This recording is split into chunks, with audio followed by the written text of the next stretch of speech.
তারেক জিয়া পরিষদের উদ্যোগে July August গণ অভ্যুত্থানের বর্ষপূর্তি পালন। ভোলা জেলার তজুমুদ্দিন উপজেলায় তারেক জিয়া ঐক্য পরিষদের উদ্যোগে জুলাই আগস্ট গণ অভ্যুত্থানের বর্ষপূর্তি উপলক্ষে আনন্দ মিছিল অনুষ্ঠিত হয়। ৫ আগস্ট মঙ্গলবার তজুমুদ্দিন উপজেলার শম্ভুপুর ইউনিয়নের দক্ষিণ খাসিরহাট বাজারে তারেক জিয়া ঐক্য পরিষদের সভাপতি রিয়াজ পঞ্চায়েতের নেতৃত্বে তারেক জিয়া পরিষদের কার্যালয়ের সামনে থেকে মিছিল শুরু করে খাসিরহাট বাজারের প্রধান সড়ক প্রদক্ষিণ করে কার্যালয়ের সামনে এসে শেখ হাসিনার কুশপুত্তলিকা দাহ করে নেতাকর্মীরা। কুশপুত্তলিকা দাহ শেষে নেতাকর্মীদের উদ্দেশ্যে ভার্চুয়াল বক্তব্য রাখেন ভোলা জেলা যুবদলের সহ সাধারণ সম্পাদক গিয়াসউদ্দিন পঞ্চায়েত। তিনি বলেন, ১ বছর আগে ছাত্র জনতার অভ্যুত্থানের মাধ্যমে দেশ থেকে স্বৈরাচার শেখ হাসিনাকে হটানো হয়েছিল। এই আন্দোলনে প্রাণ দিয়েছে প্রায় ২,০০০ তরুণ আর আহত হয়েছে অন্তত ২০,০০০। এটি দেশের রাজনৈতিক ইতিহাসের ছাত্র জনতার গৌরব উজ্জ্বলের অধ্যায়। আরো বক্তব্য রাখেন তজুমুদ্দিন উপজেলা যুবদল নেতা ও তারেক জিয়া ঐক্য পরিষদের সভাপতি রিয়াজ পঞ্চায়েত।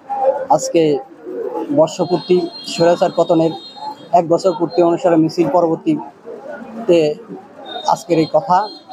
আমরা স্বৈরাচার পতনের ১ বছর পূর্তি উপলক্ষে আজকের এই আনন্দ বৈষম্য বিরোধী ছাত্র আন্দোলনের মাধ্যমে যে স্বৈরাচার পতন হয়েছে, আমরা আশা করব ভবিষ্যতে যেন কোনো এই বৈষম্যের সৃষ্টি না হয়, কোনো স্বৈরাচারের সৃষ্টি না হয়, সেইভাবে আমরা দেশের জনগণ আমরা সবাই প্রস্তুত থাকব। ইনশাআল্লাহ সামনের দিকে যেন দেশ নায়ক তারেক রহমান এবং দেশ নেত্রী খালেদা জিয়া নেতৃত্বে আমরা ঐক্যবদ্ধভাবে থাকতে পারি, কোনো স্বৈরাচার যেন দেশে আবার বাসা বাঁধতে না পারে, সেই আশাবাদ আমি রাখি।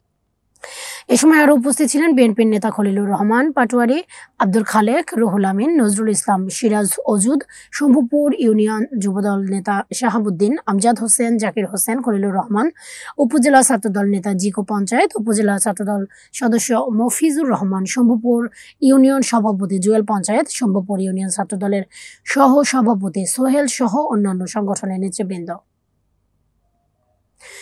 দর্শক, তখন ভোলা টিভির সাথে থাকার জন্য ধন্যবাদ। নতুন তথ্য সংবাদ পেতে ভোলা টিভির সঙ্গেই থাকুন।